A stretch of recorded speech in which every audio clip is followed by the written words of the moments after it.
ভাই আমি অফিস থেকে বাসায় আসছি তো, আপনার সাথে একটু পরে কথা বলতেছি। এই যে একটা মানুষ সারাটা দিন খালি ফোনে ব্যস্ত থাকে। ভাই আচ্ছা ঠিক আছে, এখন রাখেন, পরে কথা বললেন। কিছু টাকা লাগতো ভাই। ওই দিন 10,000 টাকা দিলাম না?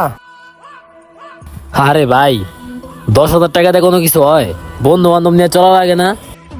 আরো টাকা লাগবে আমার, টাকা দাও। টাকা তো কামাই করো না, 1 টাকা কামাই করতে যে কত কষ্ট, কষ্ট বোঝো? টাকা খালি ভাঙলেই হবে না, টাকা কামাই করতে শেখো। ভাই বাপ মাই তো টাকা রেখে গেছে দুই বাইরে ভাঙ্গার লেগে নাকি? এই যে তুমি একটা ব্যবসা লইছো, একটা গাড়ি কিনছো, আমি আজ পর্যন্ত কোনো কিছু কিনছি? আমি আর কি করি, ঘুরি ফিরি, বন্ধু বান্ধব নিয়ে একটু চিল করি, এইগুলাই তো। এইগুলা যদি তুমি সহ্য না করতে পারো তাহলে কেমনে হইবো? আচ্ছা দাও, টাকা দাও। আরে বেটা, আমি গাড়ি কিনছি, বাড়ি করছি, বাপের টাকা ধরে রাখার জন্য করছি, এটা তোরে খরচ করার জন্য না। ভাই এত কথা ভালো লাগতেছে না, তুমি টাকা দিবা কিনা কও। তোমার কাছে ওইদিনকে আমি গাড়িটা চাইছি, আমার গাড়িটা দিলা না। আমার বন্ধু বান্ধব নিয়ে আমার ঘুরতে হইব না? ওরা জানে যে আমার বড় ভাইয়ের গাড়ি আছে, তুমি তো একদিন আমার গাড়িটা দিলা না। এত কথা ভালো লাগতেছে না ভাই, তুমি আমার টাকা দাও।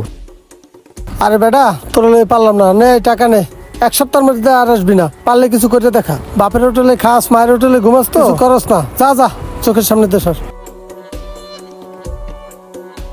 ছোট ভাইটা নিয়ে আর পারলাম না, যাই অফিসে যাই, আর ঘরে থাকতে পারলাম না।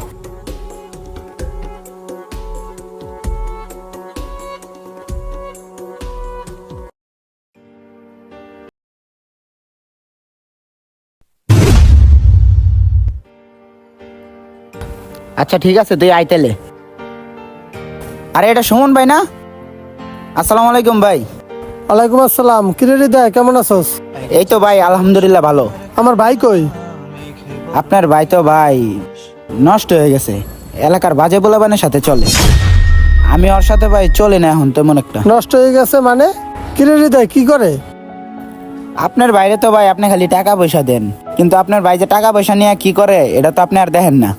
আপনাকে তো টাকা পয়সা আছে, কিন্তু আপনার ভাইটারে যদি একটা ব্যবসা বাণিজ্য ধরা দিতেন তাহলে এতদিনে সবকিছু ঠিক থাকতো। হৃদয়, এখন তাহলে কি হয়েছে তুই আমার তার সরাসরি বল।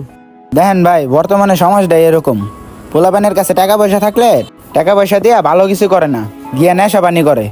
আমারে দেখেন ভাই, আমি একটা মধ্যবিত্ত ঘরের পোলা। আমি সকালবেলা কাজে যাই, রাত্রেবেলা কাজে থেকে আই। মাস শেষে বেতন পাইয়া ঘরে কিছু দেই, আর আমার খরচের লাগে অল্প কিছু রাখি। আর ভাই টাকা কামাইতে যে কি কষ্ট, ওটা আমি কিছু ডইলে বুঝছি। আচ্ছা ঠিক আছে ভাই, তুই যা, আজকে আমি দেখতেছি। আচ্ছা ঠিক আছে ভাই, যাই তাইলে। ছোট ভাইটার জন্য আমার কত জায়গায় যে কথা শুনতে হয়, বিষয়টা খুবই খারাপ লাগতেছে। ছোট ভাইটারে মানুষই করতে পারলাম না।